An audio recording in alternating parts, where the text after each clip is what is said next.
This is the fourth year that CDT is hosting this Future of Speech Online event along with the Charles Koch Institute. And we're really glad to have this opportunity to focus on pressing issues of law and technology that will be shaping how we all use the internet to speak, to connect, and to access information for years to come. This year, our theme is security and free expression.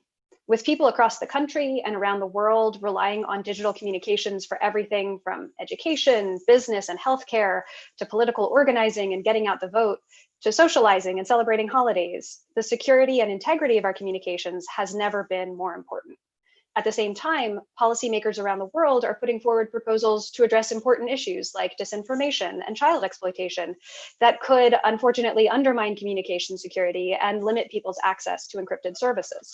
So this week's event will feature a series of discussions about the ways in which encryption and other secure communications technology enable us to speak, to learn, and to participate in our democracy.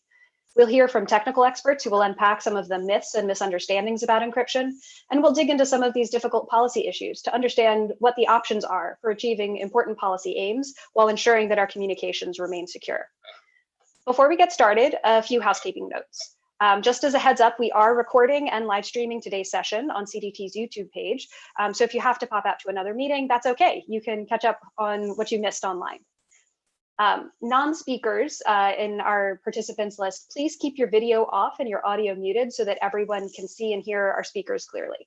And we're scheduled to go until about noon Eastern, and our speaker schedules are pretty tight, so we're going to do our best to stick to that schedule. If you have questions for our speakers, please get them in early.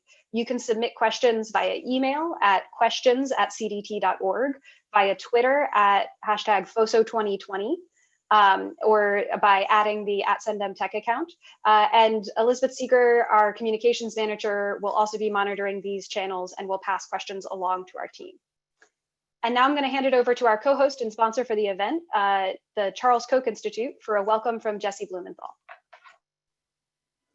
Thanks, Emma. And first, I wanted to thank you and CDT for partnering with us on this event over the last 4 years. You know, you're not supposed to pick favorites, but the Future of Speech Online conference is always the highlight of my year. Yeah, and I'm particularly excited about this year's focus on secure communications and free expression. You know, if we wanted to have a conversation like this one 150 years ago, we could go out to a field that would probably be less populated than it currently is, look around and be pretty sure that what we were saying to each other would stay between us. And that matters because the audience changes what you're comfortable saying and how we speak. There are things that I would say to my wife here in our home or to a close friend over a socially distant drink in the backyard, or, you know, closer when we could do that in person, that I just wouldn't say on a crowded street corner. And because of the pandemic, as you mentioned, so much of that conversation, both professional and personal, has moved online, and the value of connection has become especially salient. It's certainly been a turbulent and trying 4 years for online speech, but I and my colleagues in the Stand Together philanthropic community remain optimistic about the promise of free expression and about the positive role that technology plays in improving all of our lives. And that's why we're committed to continued grant making and partnership from the Charles Koch Institute and Charles Koch Foundation that supports scholars and civil society groups engaged in the most pressing questions of free speech and association. It's why I and my colleagues continue to speak out, engage in legal advocacy, talk to policymakers and the media, and participate in events like this. And so on behalf of the Charles Koch Institute, I'm excited for us to kick off this series of discussions at the Future Speech Online 2020. So without further ado, I'll turn it over to the panel. Thanks so much. I'll let Hannah introduce herself. No, now over to Hannah Quaid-Lavallee, a senior technologist for Center for Democracy and Technology. Hannah. Sorry to jump the gun a little bit there. As Emma mentioned, I am one of the senior technologists at the Center for Democracy and Technology. I'm really excited to moderate this first session of the week-long series. It's going to be a great conference overall. I'm really looking forward to it. And We are really excited to welcome a very broad audience today and want to remind all of the speakers and participants to try to keep our language accessible and understandable as possible, because we do have a lot of non-experts who we are really excited to welcome to the conversation, and we'd like them to be able to follow along easily. And with that, I'll go ahead and introduce our panelists. First, we have Erica Portnoy. She's a senior staff technologist at the Electronic Frontier Foundation. We have Nick Sullivan, who's head of research at Cloudflare, and Claude Kitchen, the director of the Heritage Foundation Center for Technology Policy. So with that, we'll go ahead and jump into first a brief overview of some definitions that we're going to be using throughout the rest of the conference. So one of the major things we're going to end up talking about during this time is end-to-end encryption. And so there's a lot of slightly subtly different definitions of that running around. So I'm going to go ahead and lay out some definitions that folks will be able to rely on throughout the rest of the conference. So the first way to think about it is that end-to-end encryption ensures that a message is turned into a secret message by its original sender and decoded only by the final recipient. So other forms of encryption might depend on encryption performed by third parties, and that means that those parties would have to be trusted with the original text because they'd have access to it. End-to-end encryption is generally regarded as safer because it reduces the number of parties who might be able to interfere or break the encryption. That definition I just gave you is from EFF's glossary, so there's a lot of useful information in there as well. Another way to think about it is, with any encryption, you're encoding a message so the recipient needs a key to see it. So non-E2E systems, another party like the messaging platform you're talking about might have that key. And so then they could decode and read the messages if they wanted to. In E2E systems, only the creator and recipient of the message, so the two endpoints of the communication, hence the name end-to-end encryption, would have the key. So even the platform that they were messaging on wouldn't have access if they wanted to. As a security and privacy tool, this is really beneficial because it means you don't actually have to really place any trust in the platform that you're using. You can have confidence that they won't leak your message, share your message, communicate your message, look at your message, because they can't. You don't have to rely on their policies. You don't have to rely on their decisions. You just know that technically they don't have access. So those are the definitions that we will be working off for the rest of the week. And with that, I'm going to use that as a little bit of a segue because, as I mentioned, there are actually subtle differences in what it means for a message to be end-to-end encrypted. And the definition that I've just provided is really about principle, right? It's really about what you expect from the system so that only the sender and recipient can receive the message. So for now, I'd like to turn to each of the panelists and talk about kind of the principles that we're bringing to the table that inform our definitions that we work with. So from all of your respective backgrounds, do you have any comments on the definitions that we've laid out here? And maybe more importantly, can you talk a little bit about the particular principles that underpin your support of strong E2E technology? So Erica, can you go ahead and kick us off? Sure. Thank you very much for that introduction to get us all started. So the thing for me is that I work in an activism context, but I come from a technology background. So I think a lot about what exactly it is that end-to-end encryption entails. And from my cryptography background, what I understand is that end-to-end encryption is a technical term. It's something that we use. You'll see it in a cryptography paper. You know, it has a technical definition. There's more specific technology terms. And it's almost a little unfortunate that this technical term is being used in the policy space because there ends up being a bit of conflict around what exactly it can mean. Where this usually happens is the definition of what exactly the endpoints are in the end-to-end encryption. From a technical term, the endpoint is the machine. So that's your computer, that's your phone, that's whatever device you're using. And so if you want to play around with, getting illicit access, you can just say, oh, well, actually the endpoint is your phone, but I've installed this keylogger on your phone and now I'm catching everything you say, but look, it's still end-to-end encryption. So when I talk about end-to-end encryption, I like to bring in a second definition to help address this, which is secure messaging, which is not a technical term, and that is the main benefit that it has. And I use that to mean that nobody but you and your intended recipients can read your messages or otherwise analyze their contents to infer what you're talking about. And where that definition comes from is the more user experience side of the profession, which is to say that users have particular expectations when they're messaging someone. It's like we heard earlier about, when you're standing in a field or in your kitchen, you don't necessarily expect that somebody that you can't see will be able to access the contents of your communication. And so for secure messaging, that's what you're trying to emulate. And end-to-end encryption will be one of the technologies used to implement this. But for secure messaging, it's more about the person. I'm having a conversation with another person, and I don't expect that anybody along the way will be able to know anything about what we're talking about. So I think that separating those two definitions is really something that's important for me, because I'm not really interested in playing linguistic games and gotchas.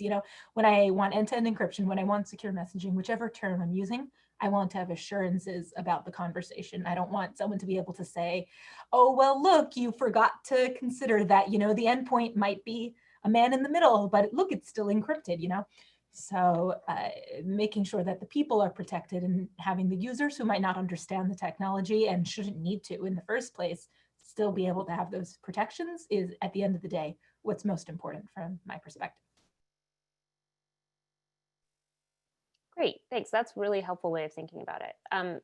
Klon, do you want to jump in a little bit on the sort of principles that inform your thoughts and definitions around end-to-end encryption? Sure, thank you. And both Erica and Nick are going to have forgotten more about the technical aspects than I will have known, so I'm going to leave some of that to them. But in terms of principles, particularly that inform the work that we do, I'll offer two. One, freedom of speech and freedom of thought are the same thing.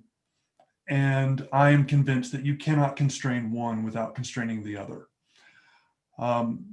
That is often misunderstood in much of the policy conversations. I'll get into that maybe a little bit later when we talk about the unique national security aspects of that. But I do think that, and Jesse kind of referenced this even in his opening statement in terms of how we alter what we say based on context. Well, I think it's equally true that the cumulative effect of regularly altering what you say because of a sense of unsecured communication is that you begin to alter what you think.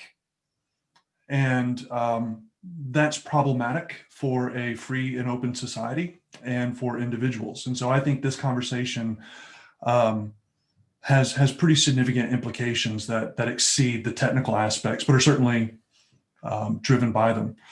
The second thing is I do recognize, so I think in this conversation, as I engage industry, particularly on these issues, the national security concerns are real and they are legitimate. And sometimes that's disputed. And that's partially driven by the way the national security community engages in some of this. But they are not always dispositive. And that's something that people in my community, the national security community, don't always recognize as well. And that the governing reality, in my view, is that there's an intended tension between security and liberty in our constitutional form of government. And that this is a tension that we manage, not one that we attempt to solve. And I think when people misunderstand that, is where we start going in very bad policy directions, and where, again, I believe much of this conversation gets confused. And so in terms of principles, those two orienting principles are how I begin to operate, the presuppositions that I hold, and they'll certainly inform much of what I say today. Great, thank you so much. And Nick, do you want to talk a bit about this from your standpoint? Sure. My particular interest is making the internet work as it should.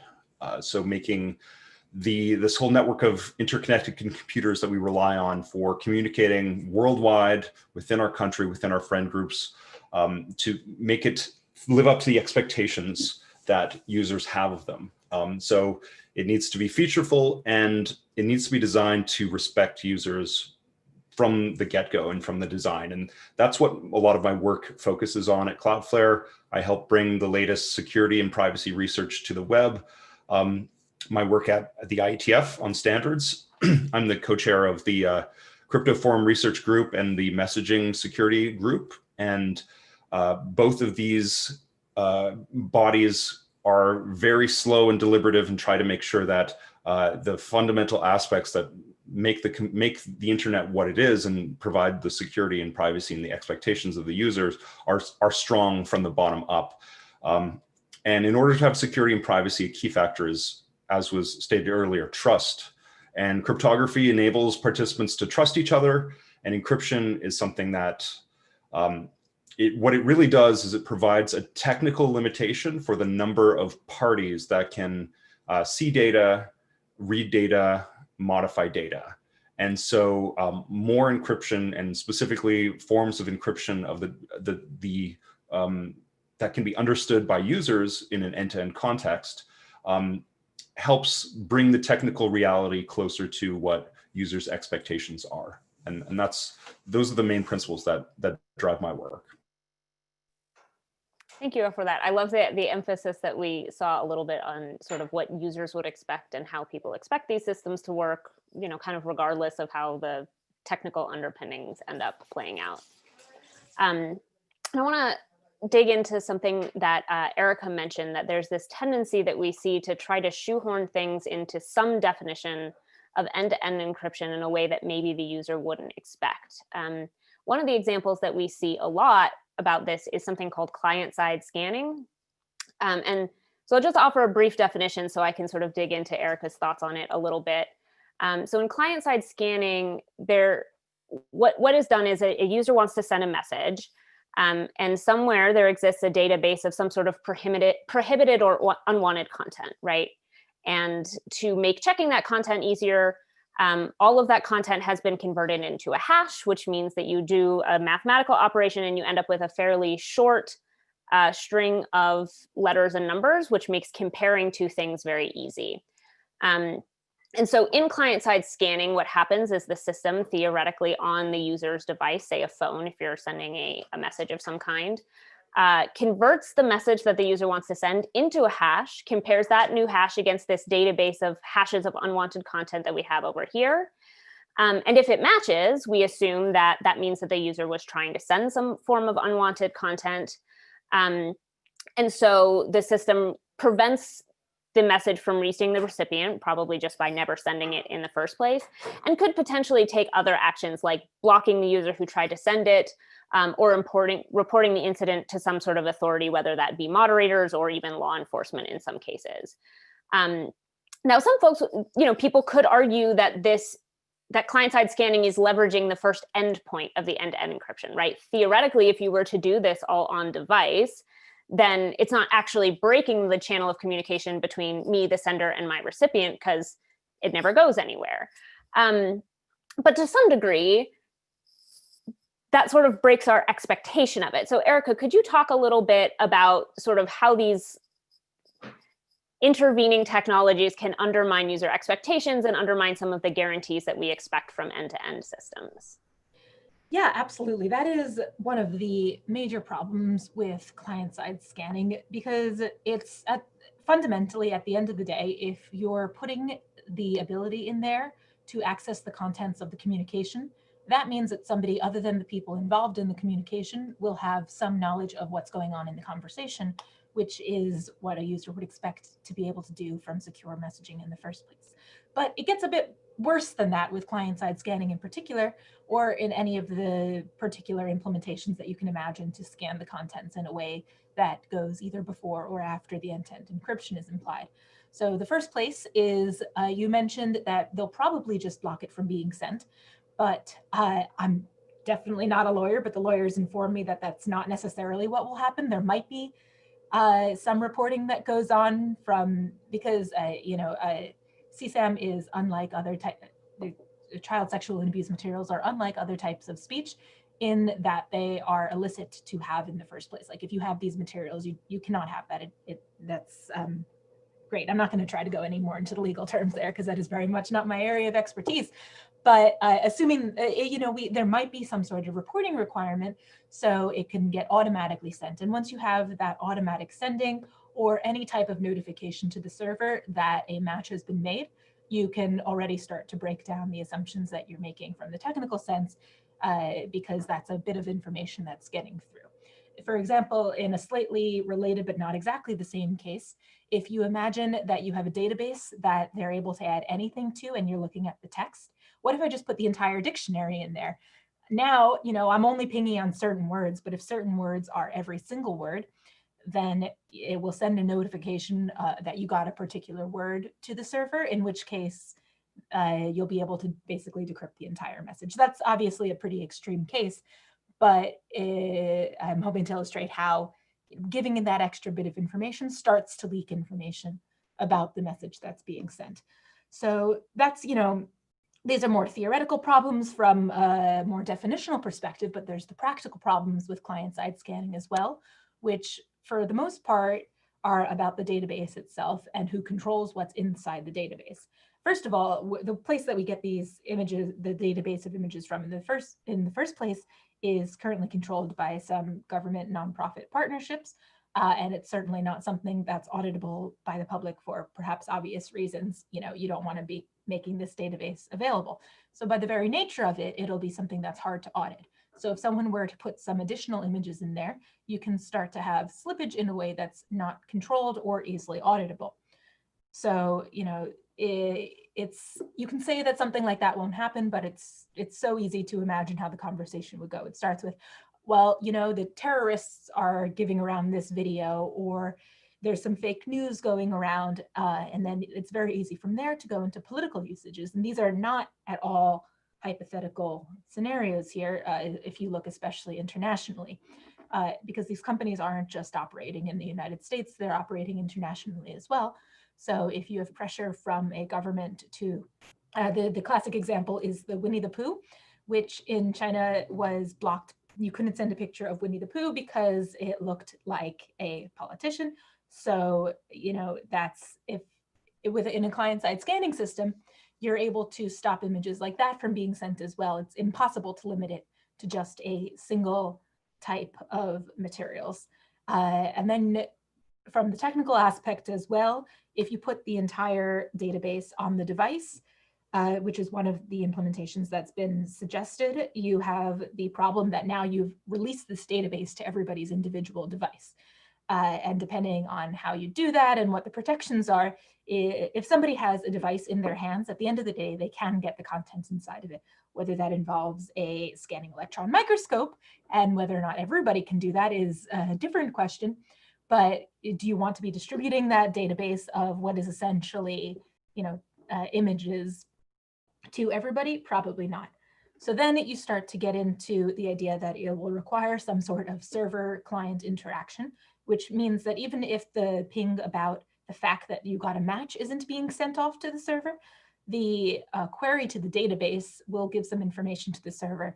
And this is an entire field of cryptography research here about doing more private queries, but the current state of the field is not quite there to be able to actually implement it. The network overhead is extremely high. There's a lot of very interesting research in this field, but it's certainly not ready for any sort of deployment. And even if you manage to get that, there's still side channels that you have to worry about. Like, this is not, you can't just say, oh, well, we'll just make it private and then not have to worry about this. That's not where the current state of the research is. And there's some really interesting, okay. I'll try not to get too deep into this. There's some really interesting papers out there that have proofs about the lower limits of the overhead required, which are astoundingly terrible. It ends up being, you might as well just download the entire database to your phone every time over the network with under certain restrictions. Okay, suffice to say that the technology is not there to do this in a private way when you're having it over a server connection as well. So there's going to be some leakage in some manner between the server if you're even testing these images in the first place. So it's just like, the thing about it that really gets me is that people want to have their cake and eat it too. You want to be able to access these images and do this scanning on something while still giving the protections of end-to-end encryption or secure messaging, but you can't do that. Once you start trying to eat away at the protections that secure messaging provides, it is very, very easy to start leaking way more information than you thought that you were going to, and that essentially renders the promises that secure messaging was supposed to provide as completely null. Thanks very much for that. And I would just want to add that even it sometimes even goes beyond the database. One of the really common algorithms used for, as Erica mentioned, CSAM, child sexual abuse material, is an algorithm called PhotoDNA, which is a fuzzier hash match, meaning that two pieces of content don't have to match exactly, they just have to be sufficiently similar. And that's actually a surprisingly complicated thing to do from a technical standpoint. And as a consequence, the algorithm that does that, PhotoDNA, has not been publicly released out of concerns that, if people had access to it, they would find ways to circumvent it. And so in that case, the matching itself would have to be done on the server, because you wouldn't want to put that algorithm on people's phones. And in that case, it's very difficult for the fact that there has been a match to not be known to the server in some way, because it has to send that information back. So just to say, that's not a strictly hypothetical question right now. Additionally, the PhotoDNA creators claim that there are no false positives in the algorithm, which is obviously, I haven't seen it myself because of the reasons you just stated, but that just seems like a completely absurd claim. I've never seen a matching algorithm that doesn't have any false positives. So then you have to just trust people that say that it's absolutely correct and you're not going to have any errors with something that wasn't actually CSAM there. Yeah, which is a pretty, it's a very large claim to make, shall we say. And I'm going to shift focus a little bit and talk about, to some degree, some of the populations that we tend to talk about with respect to end-to-end encryption. We talk a lot about vulnerable populations, and oftentimes that can mean journalists whose communications have to be secure, both to protect their sources and, in countries with more restrictions on their press, protect themselves to some degree from the government. We also talk about victims of domestic violence who are trying to protect themselves from their abusive spouses, partners, family members, that sort of thing. Another is dissidents in oppressive regimes who are trying to communicate, to organize, to continue, as Klon said, their freedom of thought. And one of the populations that, in that same way, is in a particularly vulnerable position where their communications online are actually paramount to their physical security, right? That's one of the framings that we see, is that this is a question of online security versus physical safety, right? So law enforcement having access provides us with a certain level of physical safety. But as we've mentioned, there's these populations where those two things are quite intertwined. And one of them is the intelligence community, the national security community.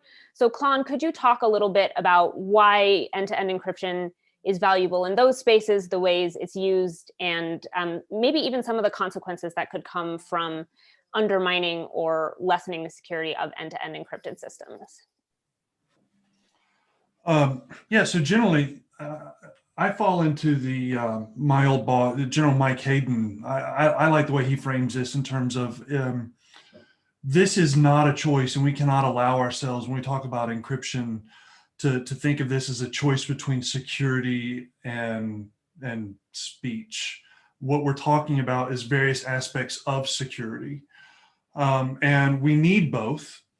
And I think moving forward, this requires a level of prudence and good faith between the kind of security research community and the government, and both parties. I mean, we can talk about the last decade or more where both parties have really stepped in it and not helped themselves at all. But we're what, 14 years post Snowden, and some of the underlying frustrations and concerns are real. I'm not dismissive of those, but we can't just kind of continue to be at odds. Now, when I'm speaking to my former community, one of the things I try to help them understand is that the government is now a security stakeholder. It is not the security stakeholder, and that's a shift, right? That's not a perspective that they even fully understand and recognize how to embrace. And then when I speak with my friends in the research community, I also help them understand that they are in fact over the same barrel that we are. That in a modern world, securing nations means securing networks, and we cannot operate independently of each other. Now, okay, so that's kind of high level. One of the things I have noticed is there is often a little bit of daylight in terms of approach to these issues between intelligence professionals and law enforcement professionals. And I think that at least in part, can be traced back to the relative reliance that those communities have on encryption. So if you're an intelligence professional, there is no category of doing your work absent secure, strong, encrypted communication. Whether we're talking to a human source overseas, or we're just trying to keep our secrets secret. Encryption and data privacy and security are inherent DNA to the job that you do. And that's unavoidably, you're unavoidably aware of that. And so you have an instinctual protection of that. And I think that's generally the case. With law enforcement, it's especially at the kind of state and local level. Federal law enforcement's a little bit different, but even then, I think what you have is an inherent dynamic that drives their appetite for more. And again, I'm going to lean on kind of our intended system, which, our system of government is not meant to be agile. It's meant to be stable. And that's something that not everybody always remembers. But when it comes to law enforcement, they're lions, and they always want more. And in one sense, when it comes to the public safety issues that have already been raised, you kind of want them to have that appetite. But lions kind of let loose is not good for anybody. And that's why we have constitutional authorities, policymakers, and the courts, because they're supposed to be the lion tamers, right? It's when that aspect of the balance breaks down that we get into real trouble. And I think we've seen that. I think there have been real concerns raised, legitimate concerns raised about how things like the FISA court operate, about how legal warrants have been pursued and granted. And if we are going to move forward with the type of prudence and good faith that I would call for, and I suspect everybody on this conversation would agree is needed, well, those are the kinds of issues that have to be addressed. The Intel folks understand the value of secrecy and the potential cost of losing secure communications. I think to the degree that we can communicate that to the research industry, that we actually share many of the same values. And if we can compellingly and humbly explain how we are in fact over the same barrel, I think that conversation will move forward in a more productive way. That's certainly what I spend a lot of my time doing, and what I hope conversations like this will help produce. And just a couple of incredibly 101 follow-on questions on that. Can you briefly talk about, just for your framing that you've offered, which I think is really interesting, how you're sort of separating law enforcement and intel? Because I think that some, like myself, probably before I started doing this job, would have kind of lumped those into a barrel together. And also, could you just briefly tell us what the FISA court is? Thanks. Yeah, sorry.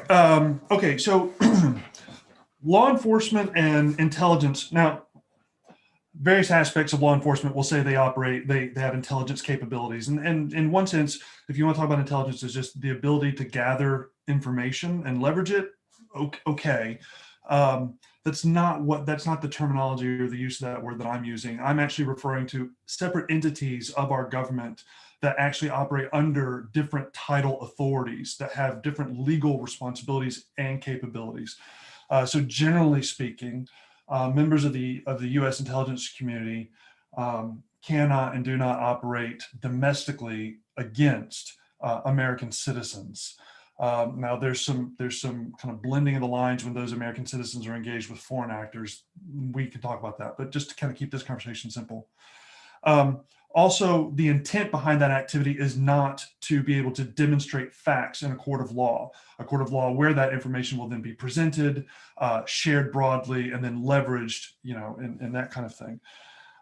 Law enforcement is all about that. Law enforcement is about hoovering up and using information publicly for, typically in courts of law, so that it can then be discovered, it can be given to an adversarial legal team, and as I said, it's made public. So they're similar in that they are focused on the public safety and the public good. They are similar in that there's an aspect to each that involves generating, gathering, and then exploiting data.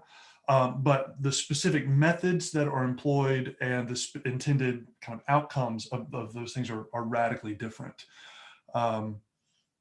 Yeah, so there's that. And then in terms of the FISA court, so there's a special judicial court that reviews government requests for FISA, Foreign Intelligence and Surveillance Act surveillance. This is a secret court. It does not involve an adversarial prosecutor. So essentially what happens is a FISA collector comes in, typically it's the FBI, makes a case to a judge, and there's a series of cleared judges, but they do this in secret. They say, look, we have reason to believe this. Here's our evidence. We'd like to do kind of an expanded collection of information on these individuals. And then the court makes a determination that either grants that or doesn't. Well, historically speaking, those are rarely denied. And there is not a lot of insight in terms of the level of information that is presented, the validity of that information. And there's no just kind of the normal kind of adversarial refinement and rigor that goes into that type of thing in non-FISA court cases. Great, thank you so much. So I want to dip back a little bit down into kind of the technical complexity of this space. So Nick, could you talk about, you're in the position of trying to bring security to the web at quite a large scale in your work at Cloudflare. Can you talk about some of the technical complexities that arise when trying to bring that security and in particular end-to-end encryption to different populations, whether it be consumer environments, corporate environments, some of the nitty-gritty issues that arise there? Sure. Yeah. You had talked about some of the different groups that would benefit from end-to-end encryption, and having niche tools for niche use cases are really hard to get right and hard to evolve. So one technique and one thing that tends to work is getting something that is useful for niche groups into mass adoption. And this is a way to get good tools into communities that need it. We can look back at something that's not end-to-end that's been happening over the last 10 years or so, which is the rapid deployment of HTTPS on the web. So it should be noted that this is very far from end-to-end, and it doesn't provide the same type of trust that you would expect from something like an end-to-end messenger, but it does provide a lot of additional security benefits.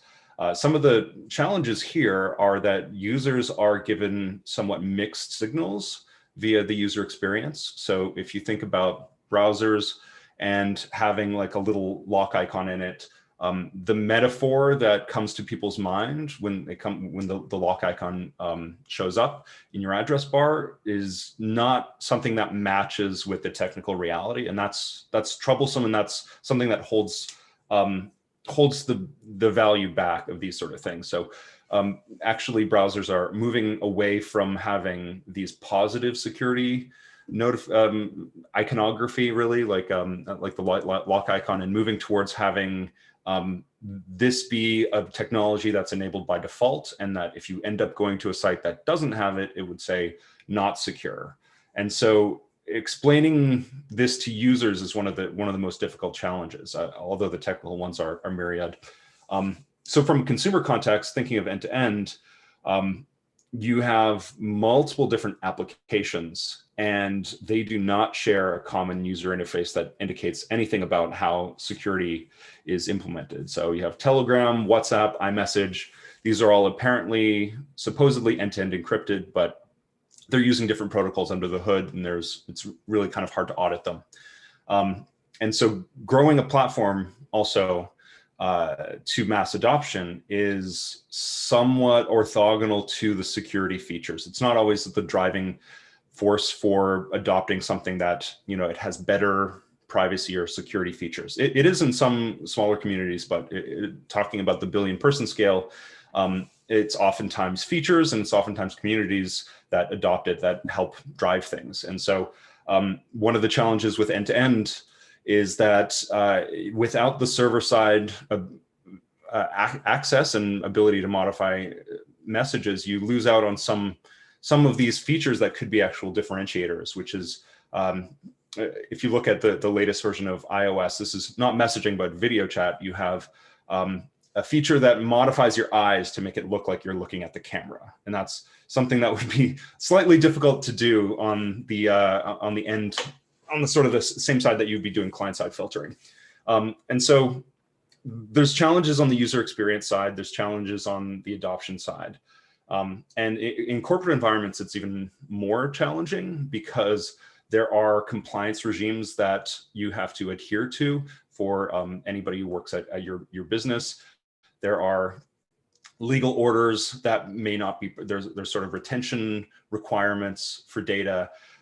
You have a lot of the tools that are built around protecting end user devices inside of a corporate network. If you have bring your own device, which is a lot more common in corporate environments now, there's tends to be requirements to put tools on there that are endpoint protection, that do effectively client-side scanning and data loss protection.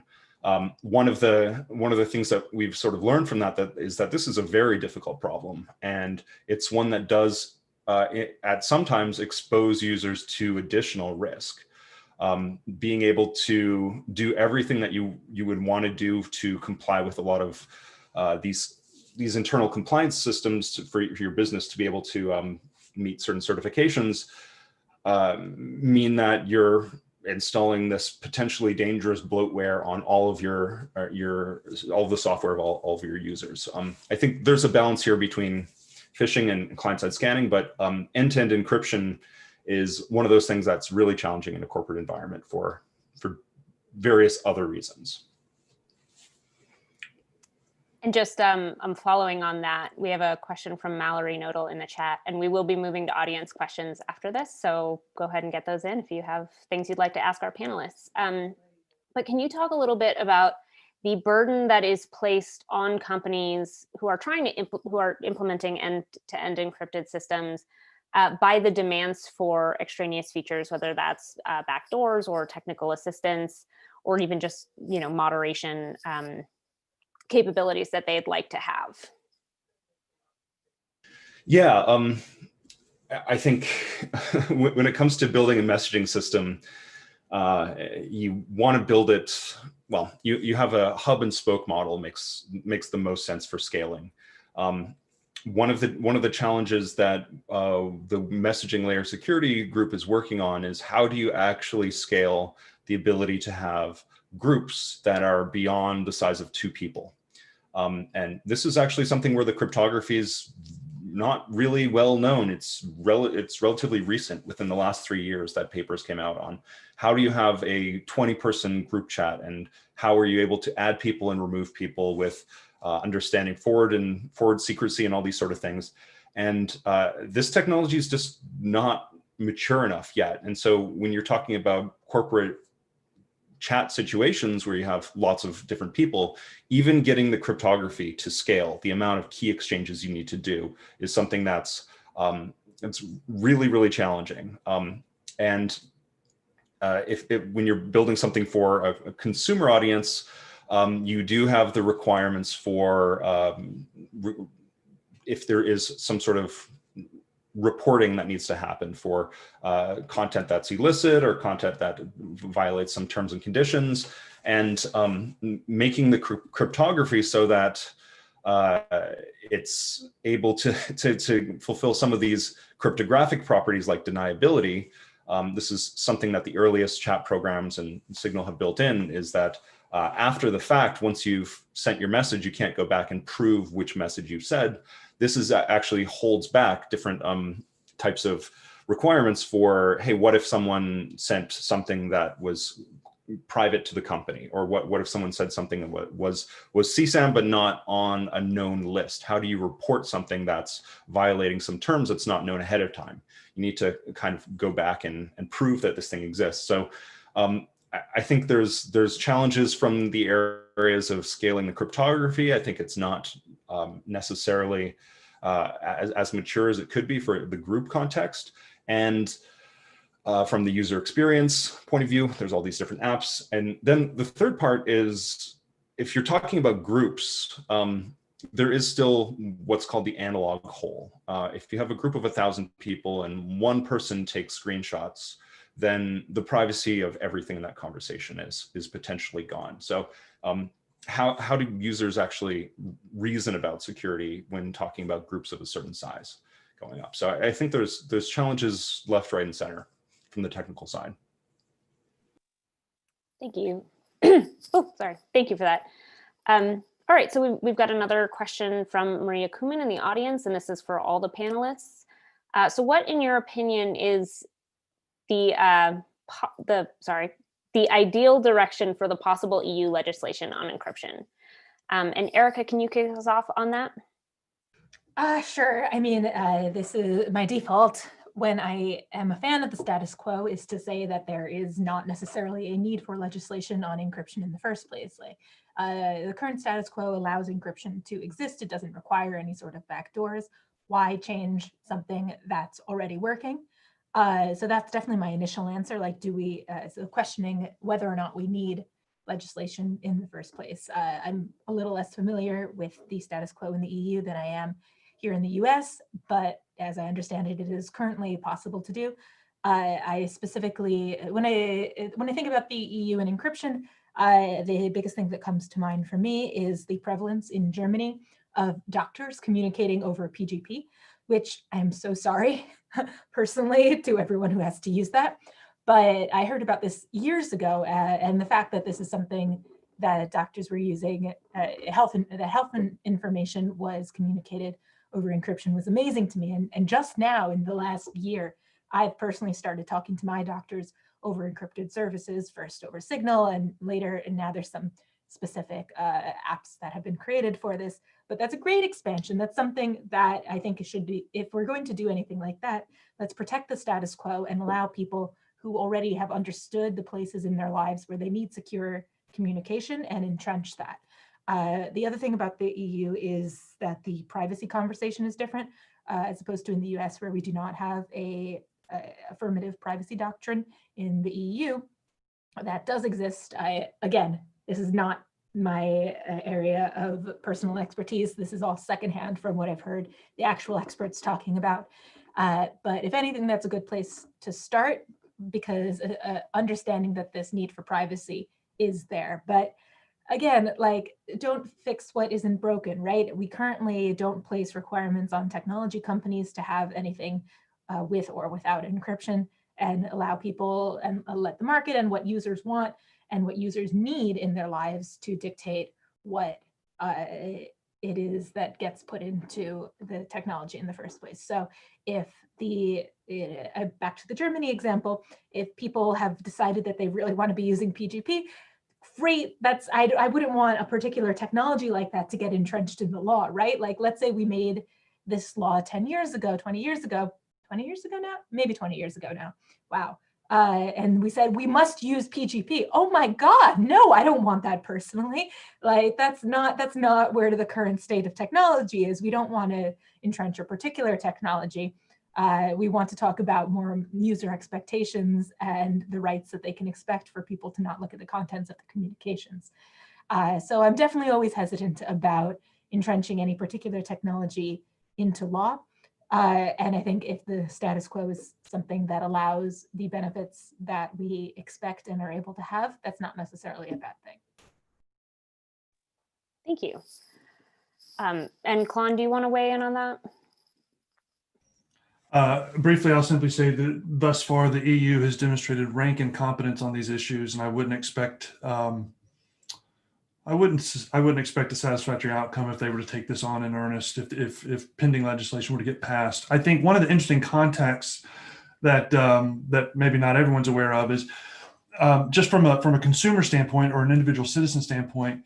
In the United States, the general posture is strong distrust of the government and a general willingness to kind of give everything to companies, right? In terms of in return for services. In the EU, it's actually flipped.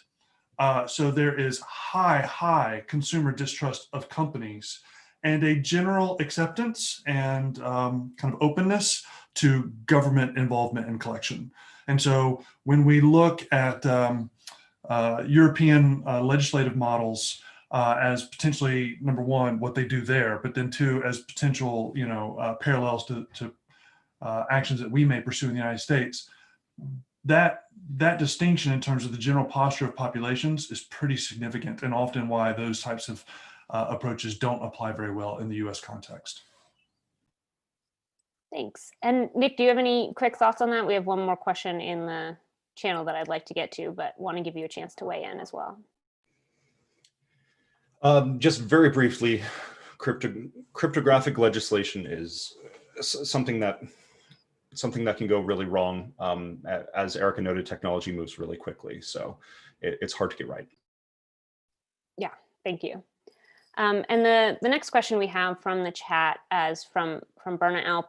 And it asks if these E to EE messages are kept on a central server and the provider is involved in some sort of central key management, is it still recommended to use these systems, especially with more and more countries enforcing backdoors?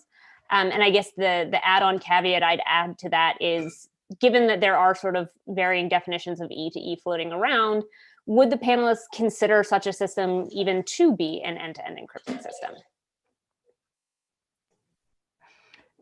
So I like to think of this from a harm reduction framework, which is the framework that doesn't originally come from the technology space. If people aren't familiar with this, it's basically what it sounds like. You want to make policies and take actions that will reduce the total amount of harm. So this is why we have safe injection sites for, like, you're not going to necessarily be able to break somebody of an addiction because there might be other forces in their lives that are overwhelming. But if you can at least have a safe injection site, then they're less likely to be reusing needles. They'll have a safe sharps disposal process, right? Do what you can to make the situation better. And so if you have a service that has central key management without the ability to do any sort of end-to-end key checking, where I can check the fingerprint of the key that somebody else is using for me on their device, but still better than using something that's not encrypted in the first place, because it requires a more active management to be able to get at the contents of the communication. You have to first change the key and go in and actively replace it with a different key so you can man in the middle it. Whereas if you're not end-to-end encrypted in the first place, then you can just passively access the communications, and then it's like what Nick was saying earlier about, you want to get that universal adoption. So if it's something that's very popular and in someone's particular threat model, the problem might actually be that the fact that they're using a secure messaging service in the first place is sufficient to incriminate them, particularly in countries where such things are not allowed, or where they're associated with a particular population within that country who is, for example, the LGBT community is a common example here. So if you're in a community that's associated with this, then you might not want to be seen using a even more secure messenger. And so it might actually be safer for you to use the more popular one, even if it doesn't offer quite the same level of protection. So at the end of the day, it really depends on your particular threat model. Like, it might be that the service offers disappearing messages is the most important thing for you because you have a local person in your household who is your biggest threat model. So while it's not as secure, and I'd really like to see, central key management can be fine if you pair it with other abilities to check the keys, right? But if you don't have those, it's still okay to use it in some contexts, and it really depends on your particular threat model. Great, thank you. And then the last question we have time for, I think, is from Jessica Field. I hope I'm pronouncing that correctly. She mentioned that the panelists Erica talked about letting the users and the market dictate what encryption is offered, but Nick talked about the significant issues with the way consumers can misunderstand the tech and the communication about this, like the lock icon on the browser. How do you guys think about this tension, and what do you see as the key points that need to be communicated to the public? And Nick, I'll toss that one to you.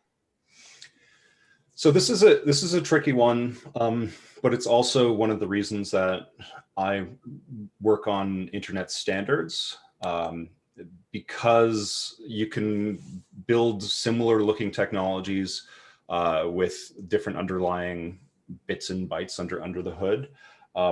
It's oftentimes good to bring a big community together to standardize and pick one blessed, well-known way to do a certain type of security feature. And once one of those has been established, I think right now Signal has a lot of respect behind its design and implementation, and so it's used in a lot of different places, including WhatsApp and Facebook Messenger. Having a well-designed, well-audited and trusted standard is one way to help reduce the variability there. But overall, I think it is a challenging question, and I think what makes the most sense is to increase incentives for different groups offering similar type of technologies to work together on building standards that are robust. Thanks, Nick. And Erica or Klon, do either of you have a 30-second thought about that last question? Okay, great. Well, in that case, we are running up against time, so I will go ahead and wrap us up. First of all, a big thank you to our panelists. I found this discussion really illuminating, and I hope folks in the audience did as well. And next is, of course, thank you to the audience for joining day one of the Future of Speech Online. Tomorrow's session is Social Movements, Technology, and Encryption. It's at the same time, so if you're registered, you'll get an access link for that session tomorrow morning. Otherwise, please join us on the YouTube live stream. And of course, it's not too late to register if you'd like to engage in the Zoom session, whether for tomorrow or for any other session this week. And again, thank you all so much for being with us on our inaugural and hopefully final virtual FOSA. Thank you very much. Yeah, thanks, everybody. Thanks for having me. Hannah, do you need anything else from me?